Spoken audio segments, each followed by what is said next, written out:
나라는 하늘으로 점점 좋아지고 있습니다. 옆 사람 인사합시다. 예수님은 당신의 주인이십니다. 비행기 추락 사고를 조사하기 위해서 블랙박스를 열어보았습니다. 블랙박스를 열어봤더니 정말 사고 원인이 너무 어이없는 원인인 것을 발견했습니다.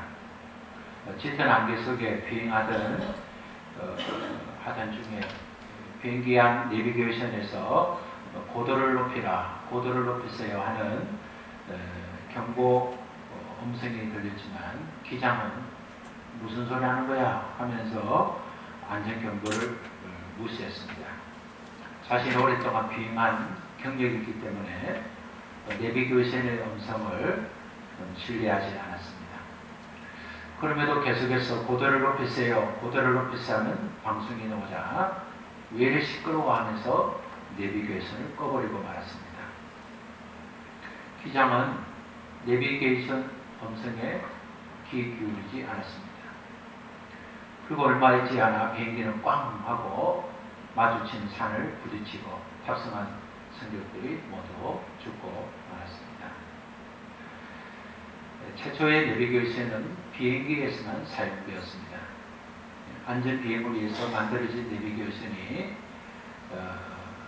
일상의 삶에 얼마나 유익이 될 것인가를 생각하고 내비게이션을 보급형으로 축소되어 만들어서 자동차에 달게 되었습니다.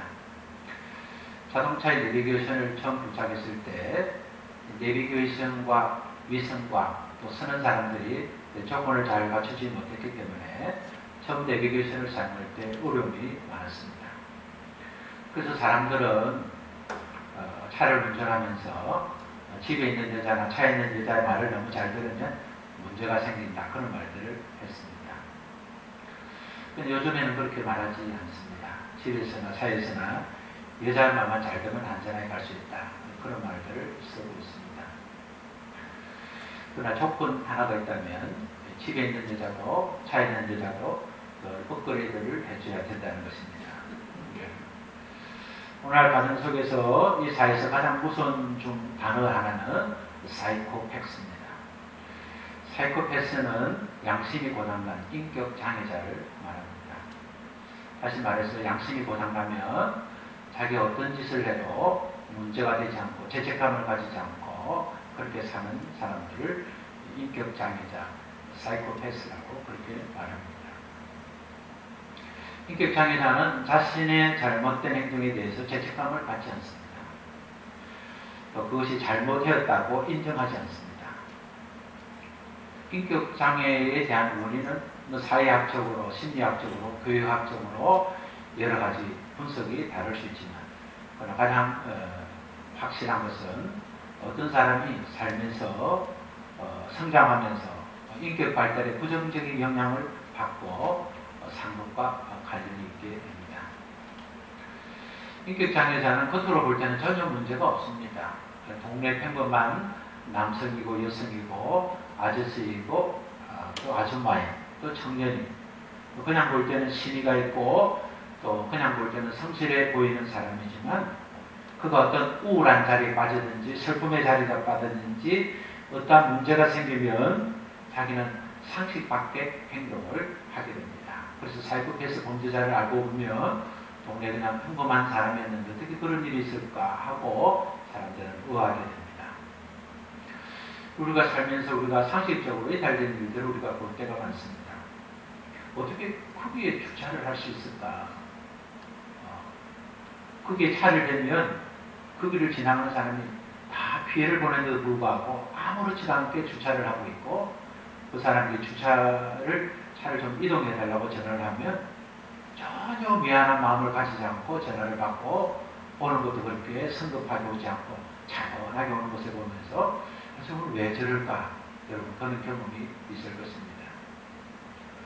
우리 주변에 보면 재산이 많고 오히려 그 정도 재산이 있고 수입이 있으면 어떻게 하든지 사회에 기부를 하든지 도움을 줘야 될 사람인데 온갖 수단과 방법을 다 동원해서 국가에게 혜택을 주지 않고 국가로부터 혜택을 받으려는 사람이 많습니다. 의료보험을 적게 내기 위해서, 세금을 적게 내기 위해서, 어떻게 하든 정부에서 주는 그런 보상을 받기 위해서 그렇게 살면서도 그것이 오히려 자랑이고 부끄럽지 않는 그런 사람들을 우리가 발견하게 됩니다. 하나님은 우리의 인생의 항로를, 안전한 항로를 만들기 위해서 우리에게 내비게이션을 달아주었습니다. 그것은 바로 성경은 양심이다, 이렇게 표현하고 있습니다. 하나님께 우리에게 심어준 양심은 어떤 행위에 대해서 옳은 것인지, 꼭 그릇되는 것인지, 어떤 것이 선이고 어떤 것이 악인지를 우리에게 늘 안내해주고 깨닫게 해주고, 우리가 그 길을 가지 못하면 우리에게 죄책감이 생기기 위해서 우리를 안전한 인생으로 항구하도록 하나님께서 우리에게 양심을 주셨습니다. 양심은 자기 것이 아니면 가지지 않고 정당한 방법이 아니면 선택하게 하는 하나님 주신 내비게이션입니다. 양심은 바른 결정을 하지 않으면 가책을 느끼게 하는 장치입니다. 그런데 우리가 이 내비게이션을 업그레이드 시켜주지 않으면, 하나님 말씀으로 우리가 입력시키지 않으면 우리는 우리의 방식으로 또 우리의 생각대로 다른 방식을 하면 꺼버리게 됩니다. 그렇기 때문에 우리의 양심은 하나님 말씀으로 늘 업그레이드 시켜서 말씀과 대치되는 일을 할 때 경고음이 울릴 수 있도록, 또 울려주면 그 음성에 순종할 수 있도록, 우리가 하는 일이 옳지 않다고 들려주는 내면의 목소리를 우리는 들을 수 있어야 됩니다. 신약 성경에는 양심이라는 단어를 30번 정도를 쓰고 있는데, 참고적으로 예수님이 사역했던 복음서에서는 양심이라는 단어를 쓰지 않고 양심의 가책에 대한 현장만 소개하고, 대부분 바울이 이 양심에 대해서 소개하고 있습니다. 양심이란 단어는 그리스어로 두 단어를 연결한 것인데, 하나는 안다와 하나는 함께라는 단어를 연결한 겁니다. 그러니까 양심이라는 것은 함께 안다는 것입니다. 맞합시다. 양심은 함께 하는 것이다. 양심이라는 것은 두 마음이 아니라 하나의 마음이라는 겁니다. 어떤 마음이냐? 함께 할 수 있는 마음이라는 겁니다. 성경에서 기록한 양심, 구약에서 양심은 마음이라고 표현했고, 신약에서 양심은 함께 안다는 것으로 표현했는데, 우리의 양심은 하나님도 아시고 우리도 안다는 겁니다. 우리의 양심은 우리도 알고 우리와 함께하는 사람도 안다는 것입니다.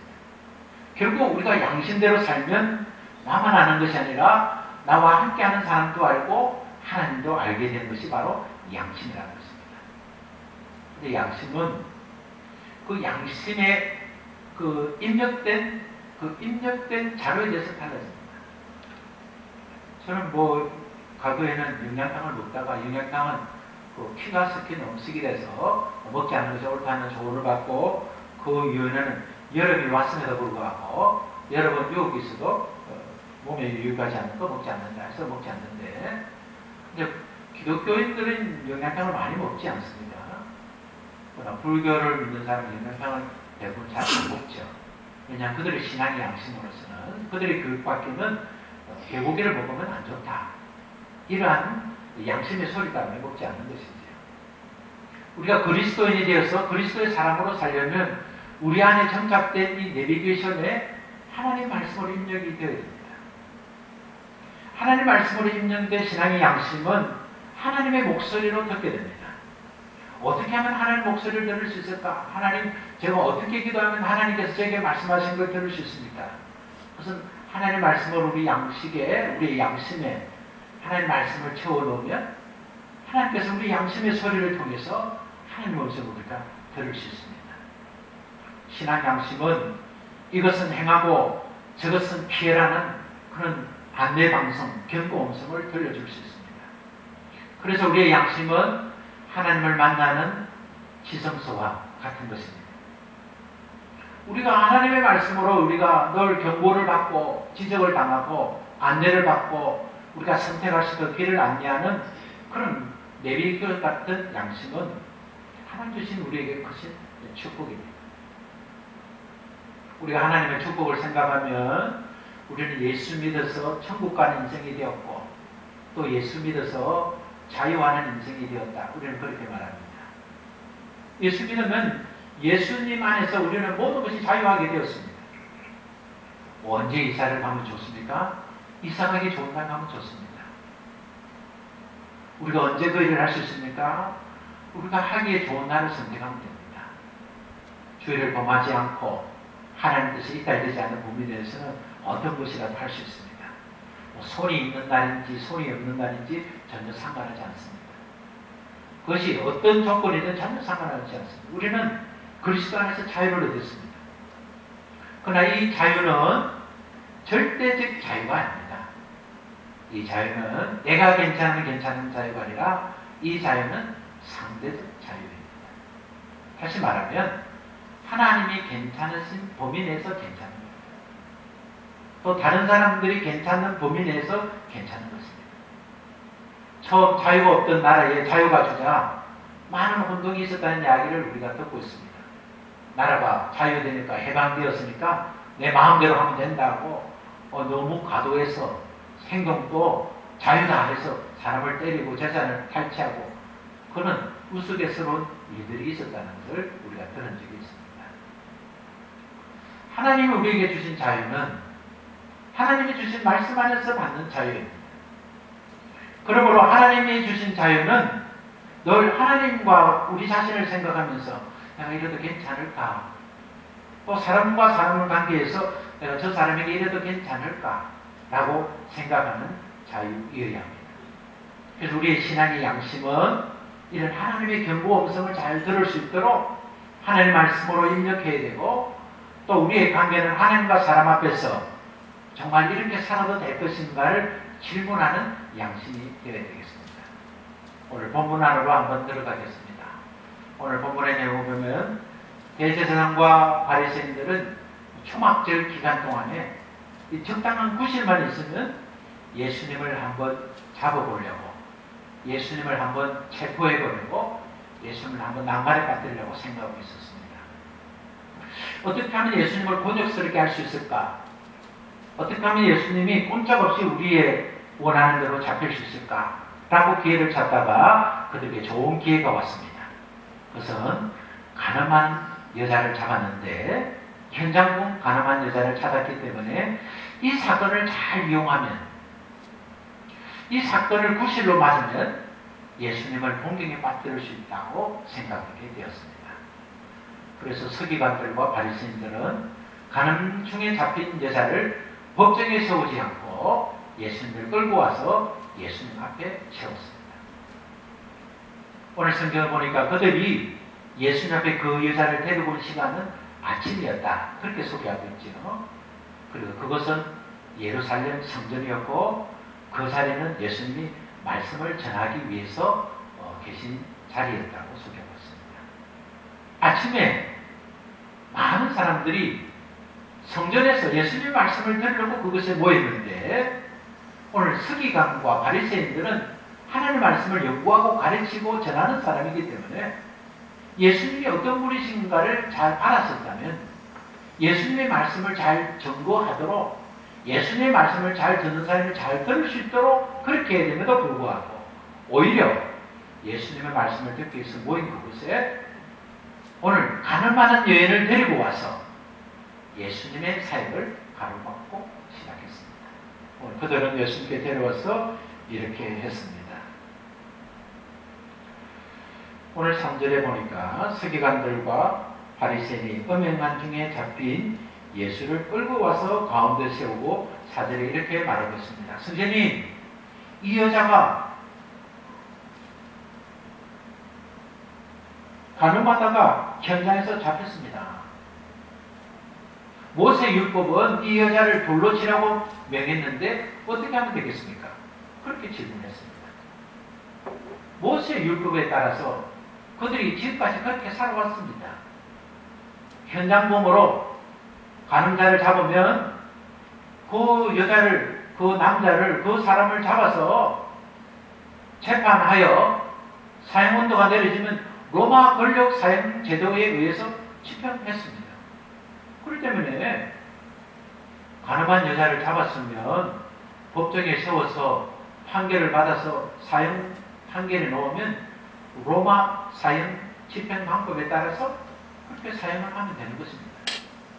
그런데 그렇게 하지 않고 이 여자를 예수님께 데리고 왔습니다.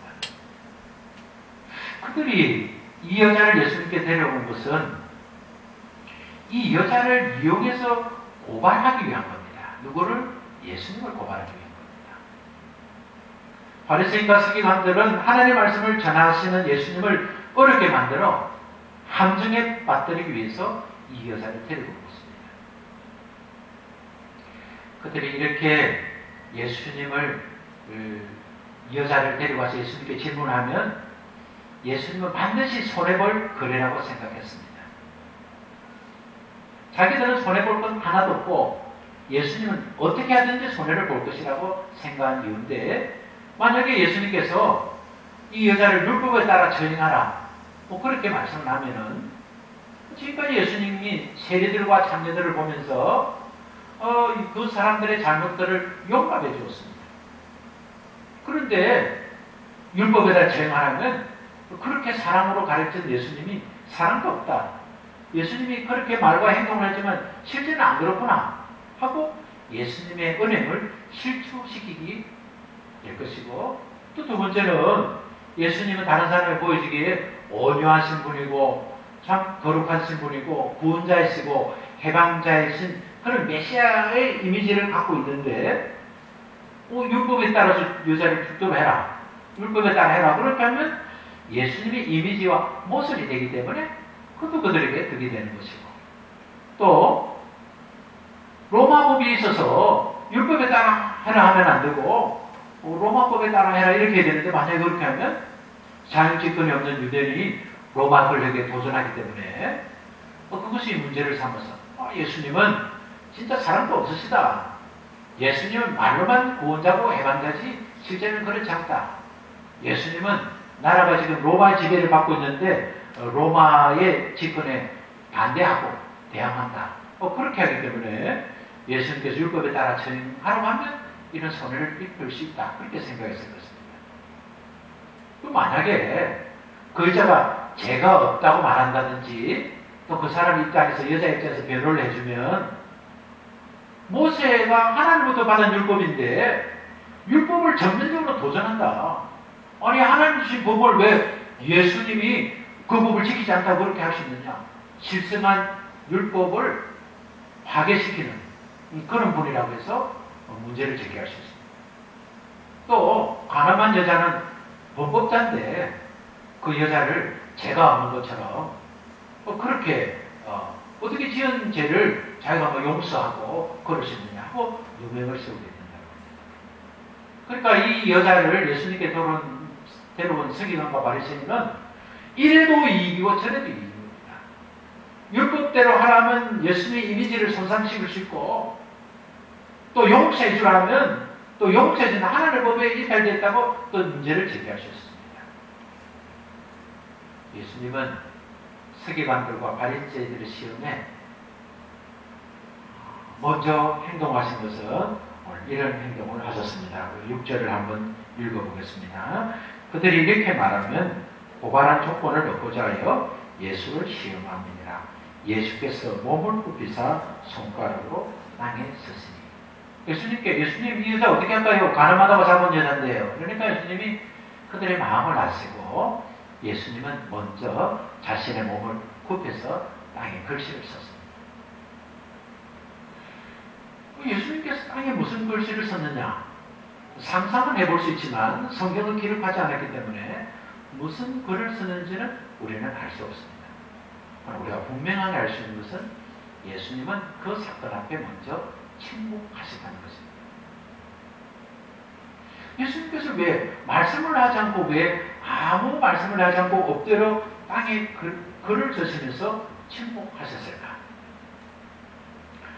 우리는 오늘 말씀을 자세히 보면서 아마 예수님이 그렇게 하셨던 것은, 예수님이 침묵하셨던 것은 오늘 예수님을 정죄하는 사람들, 또 예수님을 정죄하는 사람들의 무리들이 돌을 들고 있는 그 사람에게 오늘 양심을 향한 음성이 아닌가를 우리는 생각하고 있습니다.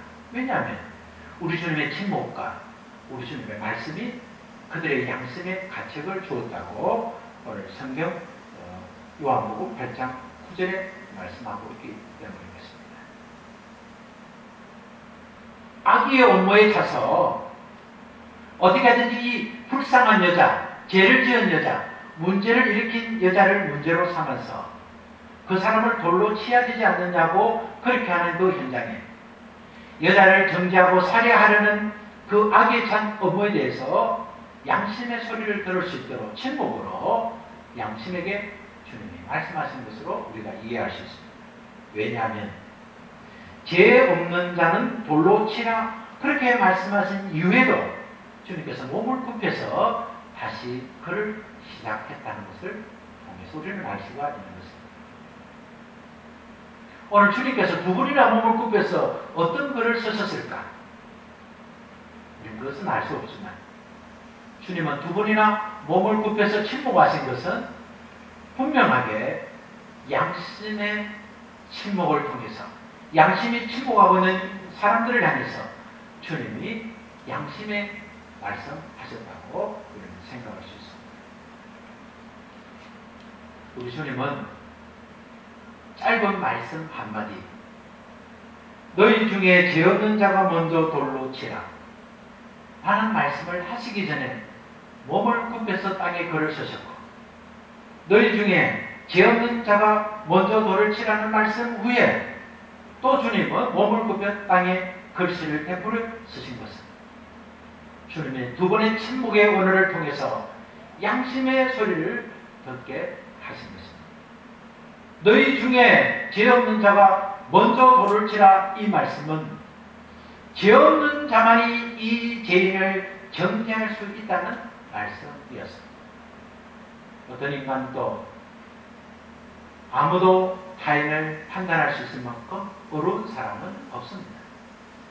예수님께서 너희 중에 가늠할 생각조차 해본 일이 없는 자가 있거든 먼저 돌로 치라는 말씀이었습니다.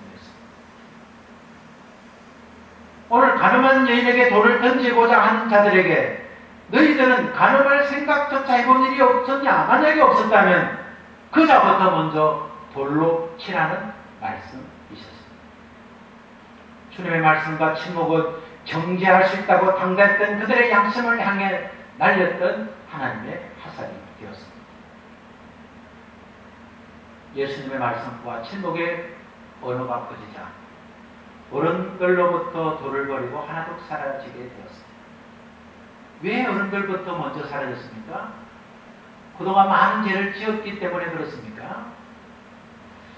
저는 이제 고작 60의 문턱에 있지만 제가 60의 인생을 보면서 정말 어린 나이보다 또 작년보다 올해가 한 해가 먹고 세월이 가면서 많은 세월 동안 죄를 지었을 뿐만 아니라 또한 많은 세월을 살면서 양심이 더 분명해졌다는 것을 느끼게 되었습니다. 오늘 많은 사람들이 살면서 세월이 가면서 죄를 짓는 횟수도 늘지만 세월이 늘수록 양심이 더 보완이 되고 있다는 사실을 여러분이 알아야 됩니다. 철이 없을 때는 전혀 문제가 없었지만 철이 들면서 갇히게 됩니다. 지난날 살아온 일들이 내가 젊었을 때 왜 아이들에게 그렇게 엄한 부모로 살았을까? 그때 더 선하게 아이들을 가르치시는데 왜 아이의 그 잘못을 용납해 주지 못했을까? 그때 아내의 마음을 왜 그렇게 이해해 주지 못했을까? 그때 왜 그렇게 형제를 그렇게 이해해 주지 못했을까? 우리가 세월을 살면 우리가 성인이 되고 어른이 되면 과거에는 아무 갇히게 되지 않았던 일들이 갇히게 됩니다. 성인이 되면 몸은 성장하지 않지만 우리 마음은 성장하고 성인이 되어서 우리의 양심은 사람들의 음성에, 침묵의 음성에 대답할 수 있게 됩니다. 예수님께서 가늠한 여인을 향하여 이 사람을 어떻게 하면 되겠습니까? 모두가 예수님의 말씀만 하시는 돌을 던지려고 손에 돌을 들고 있을 때 너희들이 한 번도 가늠할 생각이 없었다면 너희들 기회만 있었다면 완벽한 조건이 되었다면 가늠할 수 있겠다는 할 수 있고 싶었던 생각을 가졌더라면 또 가시지 않았더라면 불을 칠하는 주님의 음성 앞에 양심의 가책을 느꼈던 어른들로부터 그 자리를 떠나게 되었습니다. 주님이 두 번의 침묵으로 몸을 굽혀서 일어났을 때는 아무도 그 자리에 있지 않았습니다. 모두 양심의 소리를 듣고 모두가 떠나버리고 가늠한 여자 외에는 아무도 없었습니다. 여인은 여자에게 물었습니다. 여자야, 너를 고발했던 사람이 어디 있느냐? 주여, 없나이다. 예수님이 말씀하셨습니다. 나도 너를 정죄하지 않으니 가서 다시는 죄를 범하지 말라. 그렇게 말씀했습니다. 율법은 정죄의 역할을 하고 복음은 용서의 역할을 합니다. 그렇기 때문에 우리가 말씀을 통해서 우리의 잘못을 깨닫고 그리스도의 보혈의 십자가와 하나님의 사랑으로 우리가 사죄의 은총을 입어야 하는 것입니다. 그렇기 때문에 죄가 깊은 곳에 은혜가 크다는 것을 알게 됩니다. 말씀을 통해서 우리의 잘못을 깨달아야 그리스도께서 우리를 용서하신 그 사랑이 더 크고 분명하게 알 수 있게 되는 것입니다. 어떤 인간도 과거보다 미래가 다 소중한 것입니다. 어떤 죄인도 과거보다 미래를 더 꿈꾸고 있습니다. 하나님께서는 인간의 죄를 알고 그 죄를 용서해주고 과거처럼 살지 않고 하나님이 원하시는 미래처럼 살도록 우리에게 주신 축복이 바로 복음인 것입니다. 그리고 복음을 정언한 사람을 만나게 하는 것입니다. 그리고 복음으로 충만한 그리스도인으로 살게 하시는 것입니다. 예수님은 너희 중에 죄 없는 자가 먼저 돌로 치라는 말씀을 듣고 양심의 가책을 받았습니다. 어른들부터 젊은이까지 모두가 그 자리를 떠나고 난 이후에 오늘 예수님께서 그 여인에게 이제는 죄를 짓지 말라고 당부를 하셨습니다. 여러분, 오늘 이 사건 속에 이 수많은 사람들 중에 가장 복 있는 사람 한 사람은 누구 있습니까? 그것은 예수님께 남아있던 여자였습니다. 오늘 우리가 생각할 때는 오늘 예수님께서 너희 중에 죄 없는 자가 먼저 돌을 치라는 말씀을 들었을 때 떠나는 사람이 죄를 짓지 않고 떠나는 사람이 복 있는 사람이라 생각할 수 있지만 그러나 가장 복 있는 사람은 예수님과 함께 있는 한 사람의 여자였습니다. 여인은 사람들에 의해서 강제적으로 끌려왔습니다. 자신은 예수님 앞에 나오고 싶지 않았습니다. 한 사람도 만나지 않고 자기가 잘못했기 때문에 돌을 맞아 죽어야 될 죄를 지었기 때문에 사람을 먼저 돌을 맞고 그냥 죽어버리는 것이 좋았을 것입니다. 다시 한번 자기의 부끄러움을 많은 사람들에게 공개되는 것이 싫었을 것입니다. 그렇기 때문에 이 여자는 예수님께 끌려오든지 자원해서든지 오는 것 자체가 모욕이었고 수치였고 부끄러움이었습니다. 그러나 결과적으로 이 여인은 가장 축복의 여인이 되었습니다. 이 여인은 죄인된 모습으로 부끄러운 모습으로 죽게 될 목숨으로 예수님께 나왔지만 예수님께 나옴으로 그의 모든 죄가 용서받았다고 선언하신 주님의 음성을 들었기 때문에 주님은 그 여자를 위해서 말씀하셨습니다. 나도 너를 정죄하지 않으니 가서 다시는 죄를 범치 말라 하셨습니다. 우리가 교육이까지는 그렇게 교육하자고 그렇게 하지 않았으면 내가 강제적으로 왔습니다. 정말 사는 게 뭔지 안 가면 너무 손해가 클 것 같아서 교회로 왔습니다. 교회를 안 가면 너무 몸이 아파서 교회 왔습니다. 교회 가면 마음이 답답한 것을 고쳐준 데서 교회 왔습니다. 누구 손에 엇걸려 왔든지 오는 것이 부끄러웠든지 어떤 조건으로 교회를 왔든지 우리가 교회에서 주님을 만나게 되었다면 그보다 큰 축복이 없는 것입니다. 오늘 예수님께 많은 사람들이 있었습니다. 예수님의 음성을 듣고 남은 사람은 한 사람밖에 없었습니다. 어른들로부터 시작하여 젊은이까지 하나둘씩 예수님을 따랐지만 오늘 이 여인은 예수님을 떠나지 못했습니다. 여러분, 우리가 하나님 말씀을 듣고 제대로 깨닫는 것은 참 중요합니다. 여러분, 잘못된 교리, 그냥 구원을 강조하는 교리를 듣는 사람은 그냥 내 죄를 깨달았고 구원받은 것을 깨달으면 그것이 바로 구원을 이루어졌다, 그렇게 가르칩니다. 오늘 성경에 보면 깨달은 자, 내가 죄자에게 돌을 던지지 않으면 되겠다, 자기의 잘못을 깨달은 자가 구원을 받는 것이 아닙니다. 성경은 깨달아서 구원받는 것이 아니라 깨달은 자가 회개함으로 구원을 받는다고 말씀하고 있습니다. 오늘 우리에게 가르쳐주신 기도문은 어떤 것입니까? 하나님, 우리가 다른 사람의 죄를 용서했습니다. 그러니 우리 죄를 용서해 주세요. 오늘 오순절 다락방에서 하나님의 놀란 성령의 감동을 받은 사도들이 하나님의 말씀을 선포할 때에 그들이 하나님의 말씀을 듣고 우리가 어찌하면 되겠습니까? 할 때에 사도들은 회개하고 침례를 받으라고 말씀했습니다. 그들이 회개하고 침례를 받음으로 구원을 이루었음을 우리는 알고 있습니다. 오늘 돌을 던지지 않고 집으로 돌아가는 사람들은 다 양심의 가책을 느낀 사람들이었습니다. 주님께서 너희 중에 죄 없는 자가 먼저 돌을 치라는 말씀을 듣자 양심의 가책을 받은 사람들은 여자를 향하여 던지고자 하는 돌을 내려놓고 집으로 돌아갔습니다. 그렇기 때문에 예수님 곁에 있던 모든 사람들, 특별히 여자를 죽이려고 했던 사람들은 다 양심의 가책을 받은 사람들이었습니다. 그러나 그들은 가책을 받았지만 주님, 우리가 잘못 생각했네요.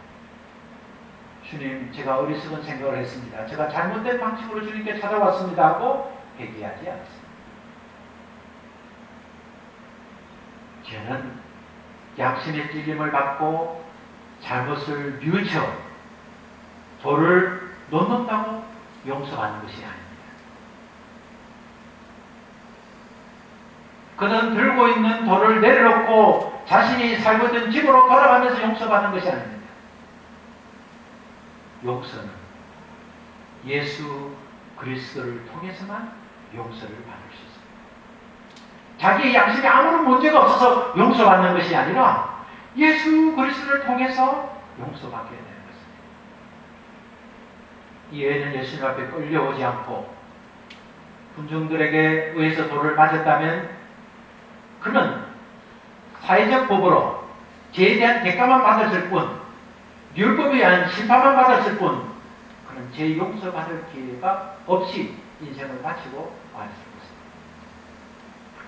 여자는 현장에서 가늠하다가 잡혀서 모든 사람 앞에, 그리고 예수님 앞에서 치욕스러고 부끄러운 모습으로 예수님께 나왔지만 예수님을 만났기 때문에, 모두는 예수님을 떠났지만 그는 끝까지 예수님 곁에 있었기 때문에 그는 새로운 인생을 시작할 수 있을 뿐만 아니라 과거의 모든 죄가 용서받는 축복의 사람이 되었습니다. 따라서 결과적으로 여자는 수많은 군중들 앞에서 유일하게 복을 받는 한 사람이 되었습니다. 예수님은 이 세상에 의인을 구하러 오시지 않았습니다. 예수님은 이 세상에 의인을 부르러 오시지 않았다고 말씀했습니다. 예수님께서는 나는 의인을 부르러 온 것이 아니라 나는 죄인을 불러 회개하기 위해서 왔다고 그렇게 말씀했습니다. 그렇기 때문에 어쩌면 우리는 부끄럽지만 우리는 다른 사람에게 비해서 더 죄를 많이 지은 존재이지만 그러나 주님은 죄인을 부르러 오셨기 때문에 우리는 주님 앞에서 책망을 받은 대상이 아니라 구원을 받을 수 있는 대상인 줄 알고 우리가 주님 앞에서 끝까지 주님과 함께 동거하고 우리가 주님 앞에 머물게 된다면 반드시 주님께서 그리스도의 사랑 가운데로 우리를 깨끗게 새롭게 출발하게 하실 것입니다. 주님은 자신이 죄인임을 고백하는 자들을 용서하십니다. 주님은 그들을 죄인으로 여기지 않고 의인으로 여겨주셨습니다. 그러나 반대로 스스로 의인으로 여기는 자는 주님은 죄 없다 하지 않겠다고 말씀하셨습니다. 예수님은 여자에게 가서 다시는 죄를 범치 말라 하셨습니다. 예수님은 여인의 죄를 용서했지만 여인의 잘못된 것을 요인하거나 묵인하지는 않았습니다. 죄는 용서받을 수 있지만 예수님은 죄를 유인하든가 예수님은 죄를 인정하지 않습니다.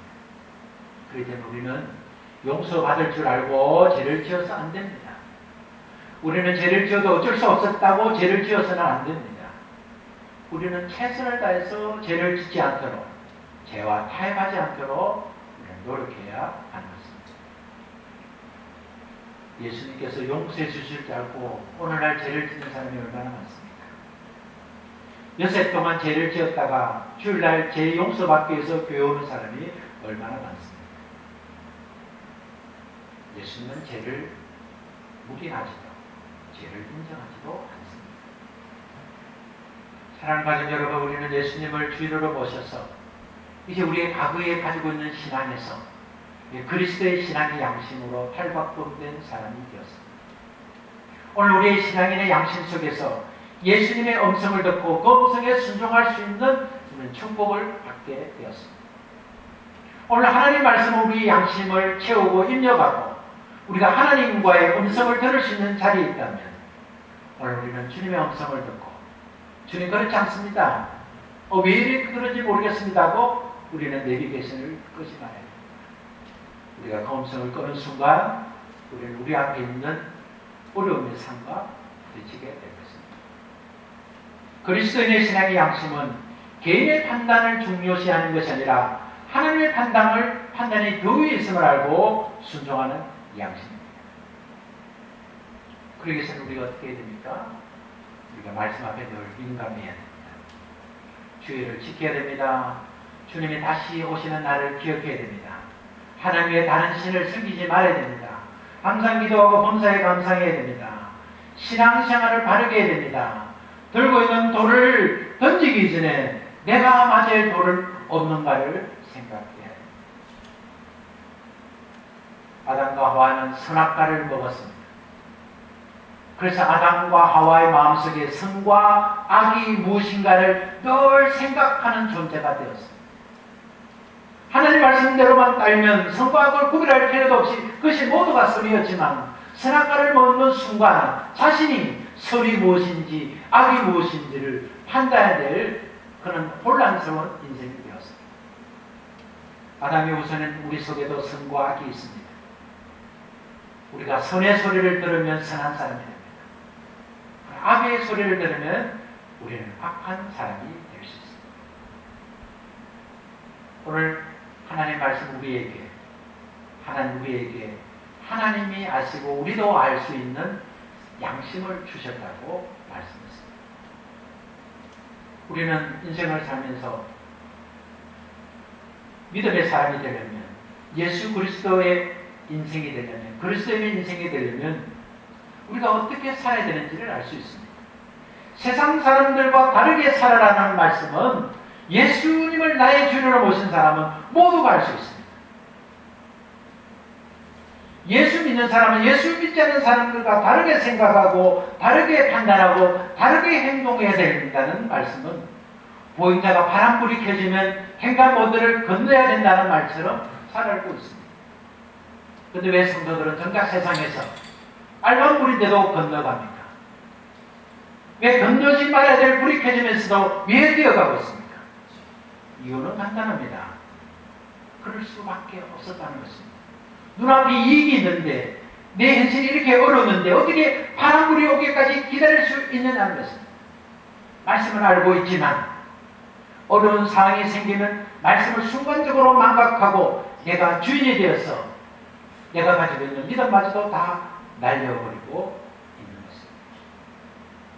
다윗왕은 수없이 많은 잘못을 저질렀지만 그가 끝까지 하나님 손에 붙들림받고 쓰임받았던 것은 그가 정말 부끄러운 잘못을 저질렀지만 그가 자신의 신복인 우리아의 아내 바세바를 화법적 사랑하기 위해서 그의 장수했던 남편을 죽음의 자리로 몰아넣고 완벽한 범죄를 벌여서 남의 아내를 자기 아내로 삼았지만 나단 선지자가 자신의 잘못을 책망했을 때 그것을 깨달을 뿐만 아니라 회개하고 그는 침상이 젖을 만큼 눈물로 회개했기 때문에 그는 하나님 주시던 신앙의 양심이 변별지 않도록 계속 그 양심에 따라서 살았기 때문에 그는 끝까지 하나님의 쓰임받는 위대한 승복자가 되었던 것입니다.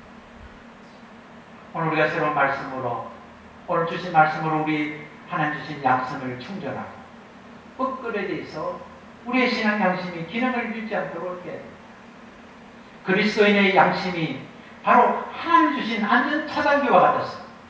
우리가 잘못된 길로 들었을 때에 우리가 잘못된 방식으로 우리가 우리의 힘을 사용할 때 우리의 인생이 누전될 때 떨어지는 차단기가 되기 위해서 그리고 우리가 목적지를 일탈할 때 경고 음성을 들려주는 내비게이션과 같은 역할을 잘 할 수 있도록 오늘 우리가 하는 말씀으로 우리의 양심을 채우고 신앙과 상관없는 모든 것들 과거의 모든 정보들을 다 그리스도의 보혈의 능력과 성령님의 도우심으로 다 깨끗이 지워버리고 새 사람으로 새 능력으로 새 비전으로 나아갈 때 주님께서 우리의 신앙 양심을 통해서 날마다 좋은 것으로 날마다 귀한 것으로 주님 오실 그날에 부끄럽지 않고 주님 만날 수 있도록 인도해 주신다는 사실을 알고 오늘 우리가 주님을 떠날 수밖에 없는 부끄러운 자리에 있어도 결국 떠나지 않고 주님과 함께 머물고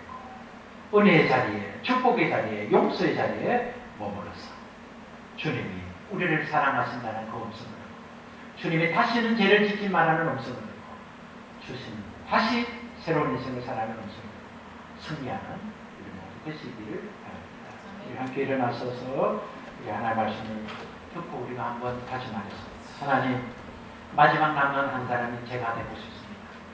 주님 앞에 넣을 때는 정말 저는 부끄러웠습니다.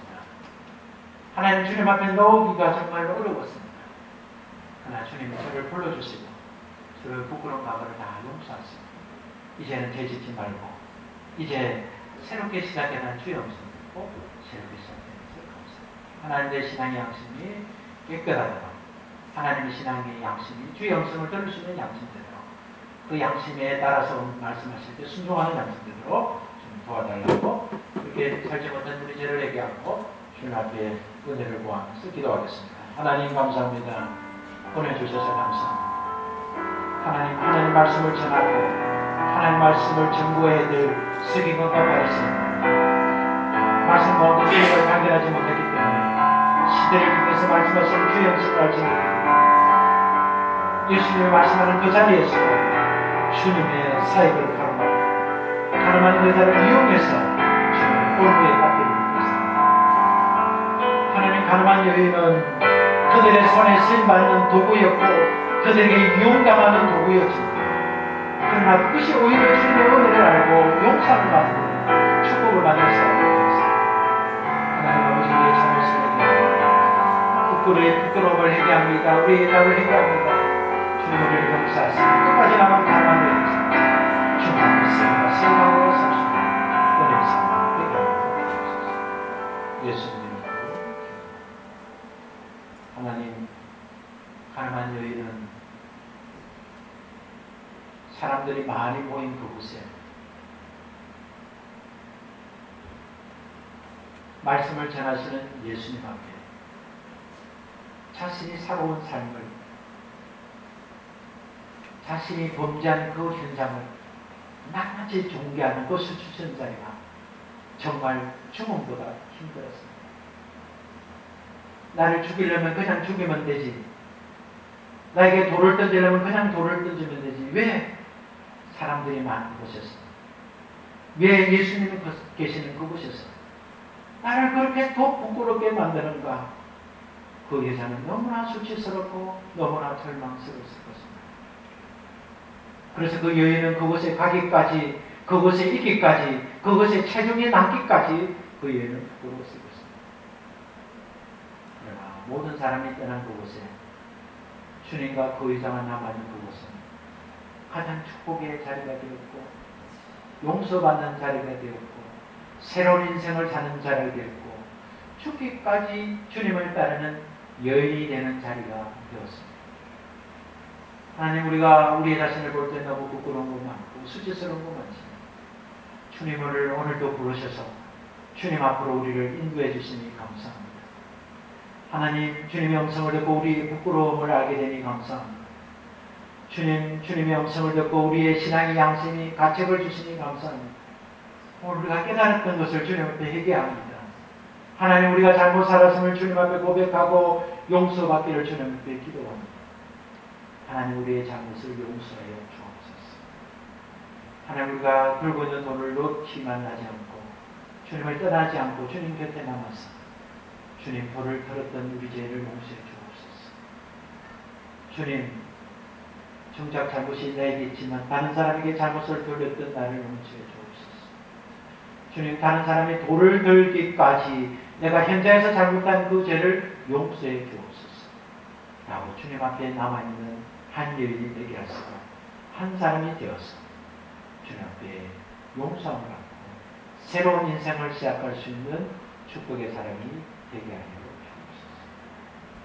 이제는 우리 주 예수 그리스도의 은혜와 하나님 아버지의 크신 사랑과 성령님의 교통하사 끝까지 주님 곁에 남아서 주님 앞에 용서함을 받고 다시는 죄를 짓지 않으라는 주님의 음성을 듣고 세상 가운데 나가서 복음의 전문자로 살기를 다짐나 사랑하는 주의 자녀들 머리위와 저들의 가정과 일터와 생업 위에 이제부터 영원까지 함께 계시기를 우리 주 예수 그리스도의 이름으로 축원하옵나이다. 아멘.